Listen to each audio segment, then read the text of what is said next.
Assalamualaikum warahmatullahi wabarakatuh. Anak-anakku kelas 9 yang ibu cintai dan ibu banggakan, hari ini mudah-mudahan pembelajaran BDR kita mendapat ridho Allah dan kalian semua sehat dan bisa mengikuti pembelajaran ini. Untuk hari ini kita akan mempelajari bab baru atau materi baru, yaitu di buku paket halaman 95, partikel penyusun benda dan makhluk hidup. Nah, apa yang dimaksud dengan partikel kita akan bahas selanjutnya. Waktu kelas 7 kalian masih ingat tentang unsur dan senyawa kan?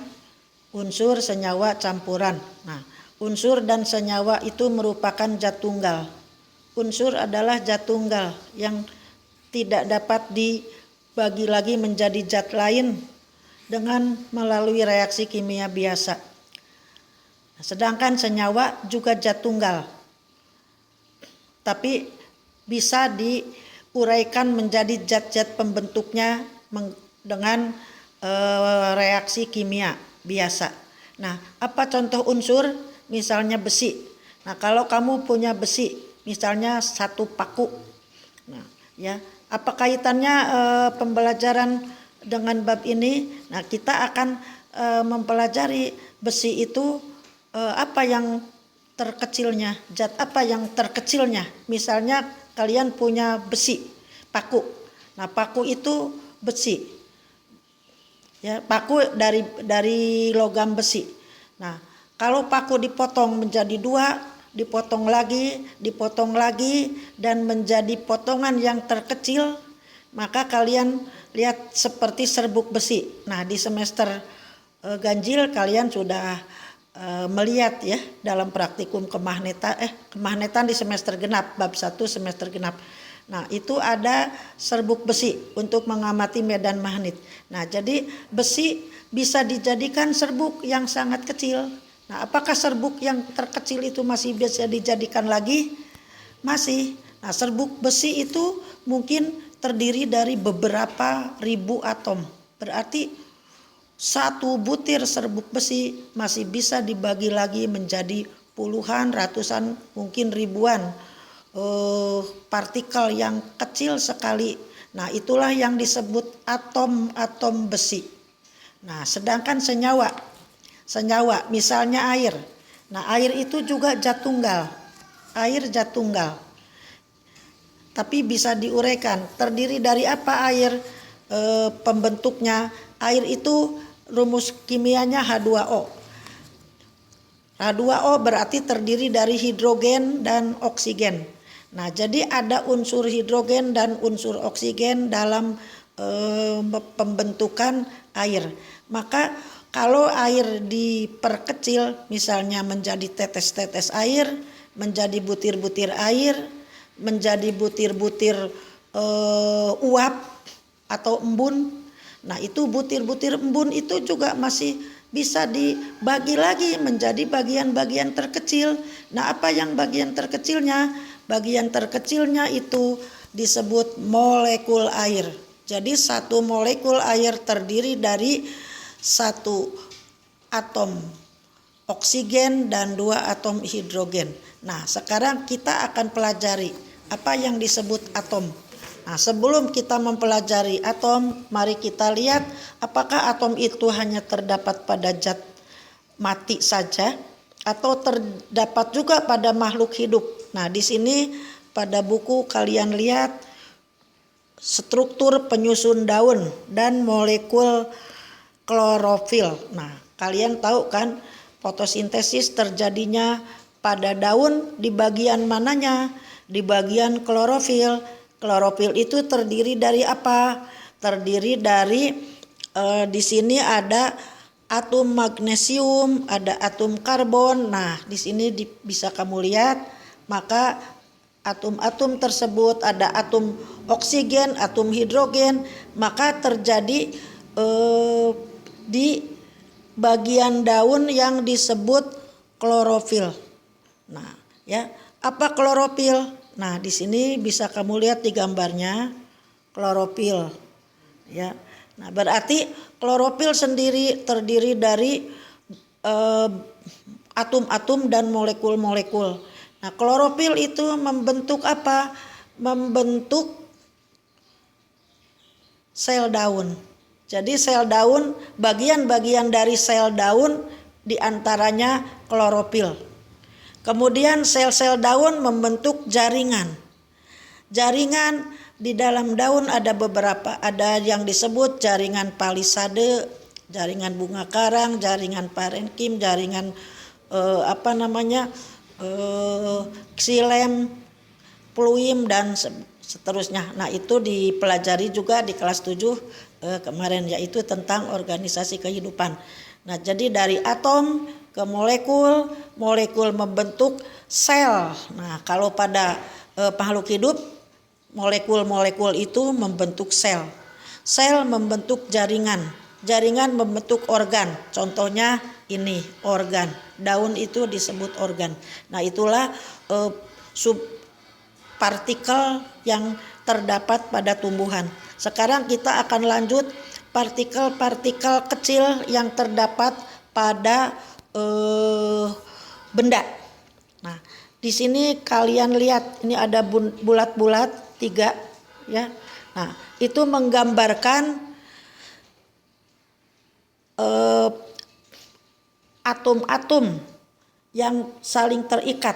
Jadi di bumi ini atom-atom tidak berdiri atau tidak terurai satu persatu, tapi terikat membentuk molekul. Nah, di sini contohnya kalau ada 3 ini, ibaratkan yang 2 itu hidrogen, yang 1 oksigen, maka ini disebut molekul H2O, yaitu hidrogennya 2 dan oksigennya 1. Jadi molekul masih bagian lebih besar. Bagian terkecilnya adalah atom. Nah, yang akan dipelajari di sini, apakah atom itu merupakan bagian terkecil dari benda? Nah, coba kalian lihat, ya. Nah, seperti ini tadi molekul H2O, ini molekul oksigennya 2, hidrogennya 2, H2O2. Nah, apakah kalau kamu lihat lampu warna-warni, kembang api yang memancarkan cahaya warna-warni, itu apa sebetulnya?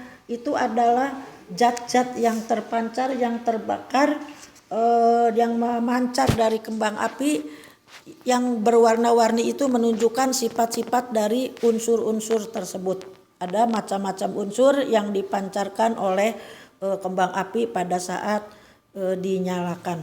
Nah, sekarang yang akan kita pelajari ini, apakah betul atom ini merupakan bagian terkecil dari suatu benda? Ya. Nah, itu yang menjadi pertanyaan di sini. Nah, sekarang Ibu akan jelaskan dulu perkembangan teori atom. Siapa orang yang pertama kali menjelaskan atau menyebutkan bahwa benda terdiri dari partikel-partikel yang terkecil yang disebut atom?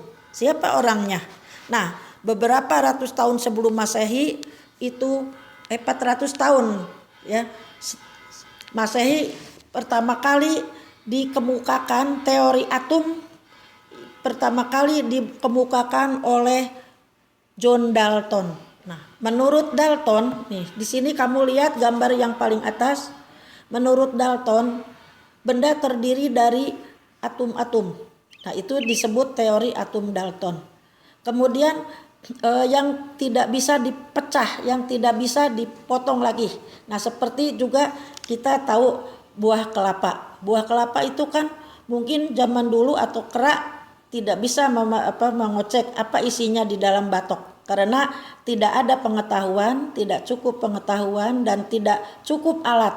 Nah, kemudian begitu juga ilmu pengetahuan. Nah, pada zaman John Dalton belum ada ilmunya dan belum ada alatnya untuk memecah atom. Sehingga menurut Dalton, atom merupakan partikel terkecil dari suatu benda. Kemudian ilmu pengetahuan berkembang. Muncul ilmuwan yang disebut J.J. Thomson atau Joseph John Thomson. Nah, menurut Thomson, atom itu ada isinya. Apa isinya? Menurut Thomson, atom itu seperti roti kismis. Yaitu, kamu lihat kan, tahu kan roti dalamnya kalau ada kismis, nah letak kismisnya itu tidak beraturan. Nah, menurut teori Thomson, B.J. Thomson, atom itu ada isinya. Apa isinya?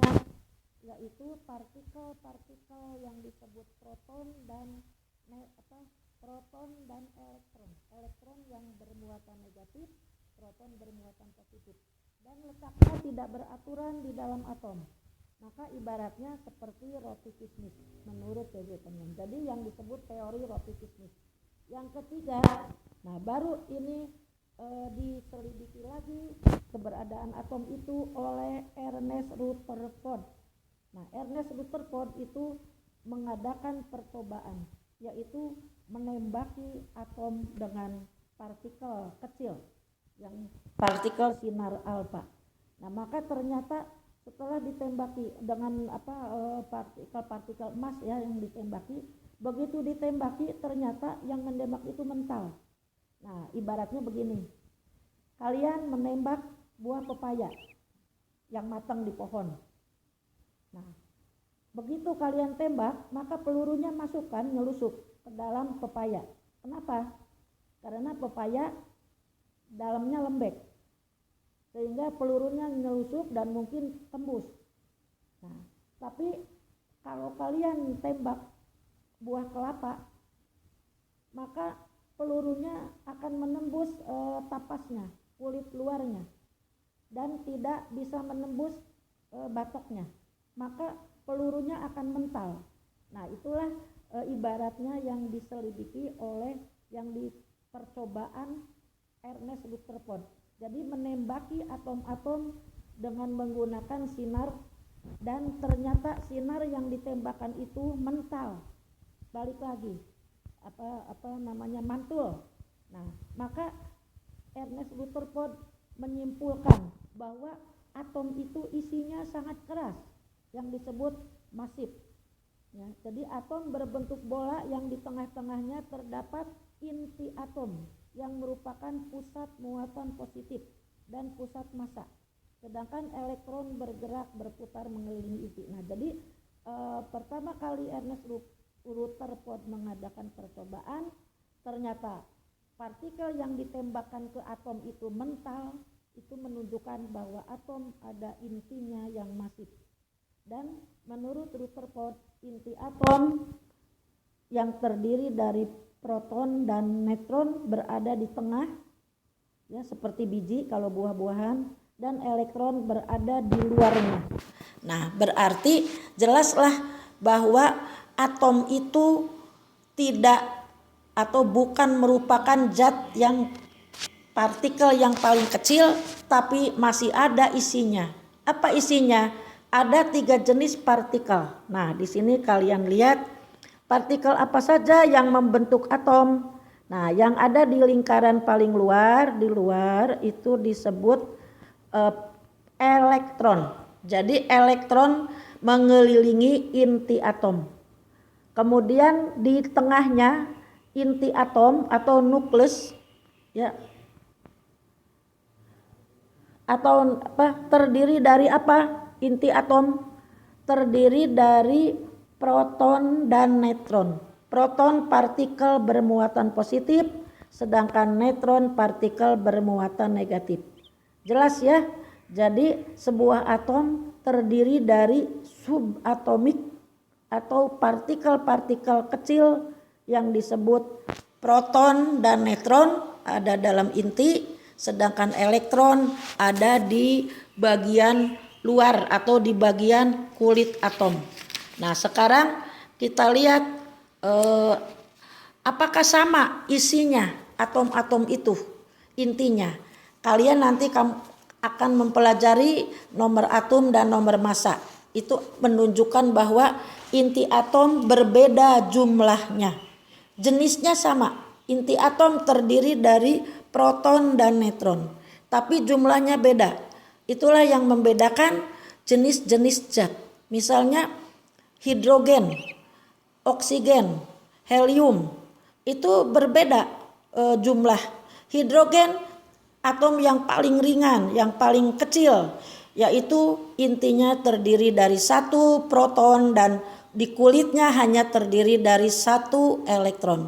Sedangkan yang kedua, helium. Helium terdiri dari dua proton dan dua neutron di dalam intinya. Elektronnya juga dua. Nah, itu nanti kalian akan mempelajari teori atom ya. Apa saja isinya silakan dibuka di bukunya teori atom. Nah, kemudian kita lanjut dengan yang selanjutnya. Yang mengembangkan teori atom setelah Ernest Rutherford, maka perkembangan tentang atom sangat pesat. Nah, yang kemudian diselidiki juga oleh Niels Bohr. Nah, Niels Bohr itu lebih maju lagi daripada J.J. Thomson dan Ernest Rutherford. Yaitu apa? Menurut Niels Bohr, atom-atom mempunyai kulit-kulit seperti bawang. Nah, menurut Niels Bohr atom itu seperti bawang kan. Ada kulitnya. Tiap kulit berisi elektron. Nah, jadi atom terdiri atas inti atom yang menjadi pusat dan elektron bergerak mengelilingi inti pada lintasan tertentu atau pada orbit-orbit tertentu. Orbit-orbit itu disebut kulit atom. Selama elektron bergerak mengelilingi inti pada orbitnya, elektron tidak memancarkan atau kehilangan energi. Nah, jadi tetap begitu elektron melenceng masuk ke orbit yang terdalam, yang lebih dalam ataupun ke orbit yang keluar, bahkan keluar, maka itulah nanti ada perubahan energi pada atom tersebut.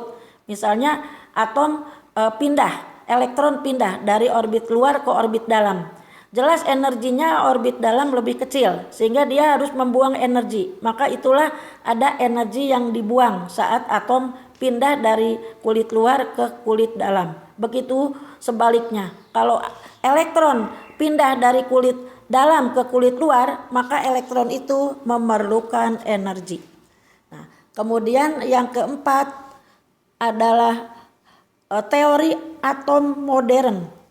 Jadi teori atom modern itu bukan hanya seperti John Dalton, J.J. Thomson, Rutherford dan Niels Bohr, tapi menurut teori atom modern atau mekanika gelombang ini sudah lebih rumit dan lebih lebih komplit lagi gitu ya. Atom tersusun atas partikel subatomik yang terdiri dari proton dan neutron di bagian inti dan elektron di bagian luar. Proton dan neutron membentuk inti yang padat yang disebut nukleus atau inti atom, sedangkan elektron bergerak hampir seperti kecepatan cahaya. Jadi kecepatan elektron mengelilingi atom itu hampir seperti kecepatan cahaya, yaitu 300 juta meter per sekon atau 300.000 kilometer per detik ya. Nah, cahaya ya seperti kecepatan cahaya dan membentuk awan elektron. Jadi saking banyaknya elektron-elektron itu atau saking cepatnya elektron-elektron yang mengelilingi inti atom itu membentuk awan elektron yang disebut orbital. Nah, pada awan elektron posisi elektron tidak dapat ditentukan. Jadi elektron itu bebas naik turun. Nah, pada saat naik turun disitulah terjadi perubahan energi pada atom. Ya. Nah, jadi jelas ya bahwa atom bukan partikel terkecil, tapi partikel terkecil pada atom, di dalam atom adalah proton dan neutron yang membentuk inti atom serta elektron yang mengelilingi inti atom. Nah, jadi atom-atom tadi membentuk molekul. Nah, di sini kalian dapat melihat molekul. Itu gabungan dari atom-atom. Kemudian juga ini. Nah, kenapa 3 sama beda warnanya? Ini yang 2. Nah, ini misalnya molekul air. Yang abu-abu itu hidrogen, yang merah oksigen. Ya. Ini misalnya apa karbon dioksida, bukan misalnya, ini jelas ya. Ini karbon dioksida. Yang kuning itu karbon dan merah oksigen. Jadi kalau di buku ini oksigennya digambarkan dengan warna merah, selanjutnya dimanapun oksigennya digambarkan dengan warna merah lagi. Nah, di sini karbonnya 1, oksigennya 2. Maka rumusnya CO2. Kemudian ini atom apa? Atom CO atau karbon monoksida. Nah, inilah gas juga ya, karbon dioksida gas, ini karbon dioksida yang oksigennya 2 dan yang oksigennya 1, karbon monoksida. Karbon monoksida ini merupakan hasil dari pembakaran yang tidak sempurna, dan kalau terhirup oleh manusia ini bisa menyebabkan kematian karena karbon monoksida bisa bisa masuk ke dalam darah menggantikan oksigen sehingga orang mati lemas. Banyak kejadian ya, kalau knalpotnya mobil misalnya tidak bagus, kemudian asapnya, pembakarannya tidak sempurna, asapnya masuk ke dalam sedangkan mobil itu tertutup rapat, maka penumpang mobil kedapatan pingsan atau mati lemas, meninggal, tidak ada tidak terasa gitu meninggalnya karena oksigen dalam darah digantikan oleh karbon monoksida ini. Nah, sekarang kita akan lanjut apa yang disebut dengan nomor atom dan nomor massa. Nah, di sini kalian lihat ya, ini ya. Nah, kalau misalnya sebuah atom diidentikan dengan X, maka ada angka di atasnya itu A dan Z-nya. A-nya itu berapa, Z-nya itu berapa, dan A menunjukkan apa, Z menunjukkan apa. Ya. Nah, jadi di sini X itu merupakan unsurnya. Misalnya oksigen, maka ditulisnya O. X itu diganti dengan O. Kemudian A-nya menunjukkan nomor massa atom. Nah, apa massa atom? Massa atom itu jumlah partikel di dalam inti. Misalnya oksigen ada 16 ya, A-nya 16. Jadi di dalam intinya ada 16 partikel, 8 proton, 8 neutron. Nah, kemudian Z itu apa? Z itu nomor atom. Apa nomor atom?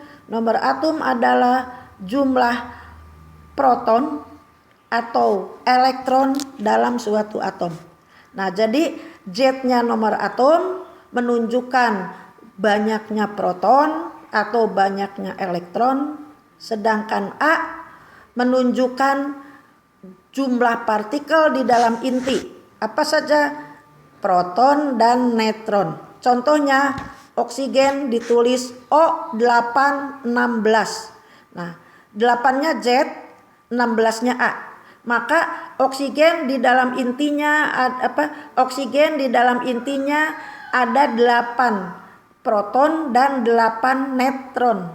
Sedangkan elektron yang mengelilinginya juga 8. Nanti kalian tahu di dalam teori atom ya, teori atom bahwa atom yang netral terdiri dari jumlah proton dan elektron pada atom yang netral sama. Itu salah satu poin dari teori elektron ya. Nah, di sini contohnya hidrogen. Nah, di sini ya. Nah, hidrogen itu terdiri dari 1 proton dan 1 elektron. Dan tidak ada neutronnya, maka ditulisnya H11. Kemudian helium H24. Jadi 2-nya di bawah, 4-nya di atas. Ya. Apa yang 2-nya? 2-nya itu jumlah proton atau elektron. Ya.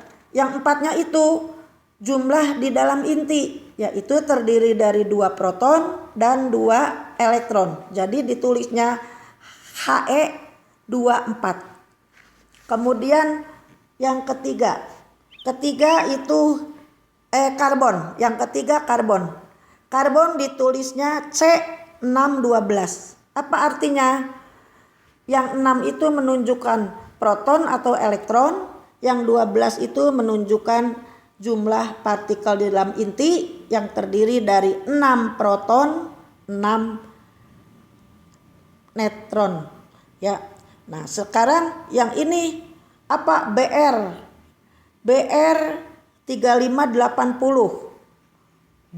Bromium misalnya ya. Br itu bromium. Ini kalsium. Oh ini ya. Nah, atau Kr krom ya. Krom. Nah, ini yang paling bawah aja. Kr 3684. Nah, apa artinya? Kr itu unsurnya unsur kromium. Kemudian yang 36 itu jumlah proton atau jumlah elektron. Ya, di mana adanya proton? Di inti. Elektron di mana? Di kulit. Nah, kemudian yang 84 itu jumlah proton dan neutron di dalam intinya. Jadi nanti kalian tugasnya dari ibu di dalam tabel halaman 113 kalian tentukan berapa jumlah elektron, jumlah proton, jumlah neutron dan jumlah partikel dalam inti. Itu saja tugas dari pemahaman tentang nomor atom dan nomor inti. Nah, ini kita lanjut. Nah, contohnya nah seperti ini. Ya, kalau oksigen, hidrogen itu kan sedikit. Bukan oksigen maksudnya. Hidrogen, helium ya. Itu masih sedikit, paling banyak 4. Helium juga 4 tadi sudah dijelaskan. Intinya hanya 4. Bagaimana kalau yang intinya puluhan? Seperti ini. Nah, ini atom apa? Karbon. Karbon itu 12. 612. Nah, ini jadi yang tadi dijelaskan oleh ibu di tabel kalau digambarkan seperti ini. Nah, atom karbon itu ada 6 elektron ya di kulitnya. Di dalam intinya ada 12. Terdiri dari apa? Proton 6, neutron 6. Jadi digambarkannya seperti ini. Ini atom karbon. Jadi ditulisnya C612. Gambarnya seperti ini. Kemudian yang ini karbon 13. Jadi karbon itu tidak ada yang tidak sama ya. Seperti juga buah mangga lah. Kalau kamu punya buah mangga satu pohon, apakah besarnya mangga itu sama? Tidak. Tidak kan? Ada yang lebih besar, ada yang lebih kecil, ada yang agak kecil sekali walaupun semua mangga itu sudah matang. Nah, tidak sama satu pohon. Nah, begitu juga dengan karbon. Karbon itu ada yang intinya 12, nomor masanya 12, ada yang 13, bahkan ada yang 14. Nah, kalau menyimpang banyak, maka unsur-unsur tersebut disebut unsur radioaktif. Ya, jadi ada kelainan, ada. Nah, sekarang kita lihat bagaimana pembentukan molekul dan ion. Nah, apa yang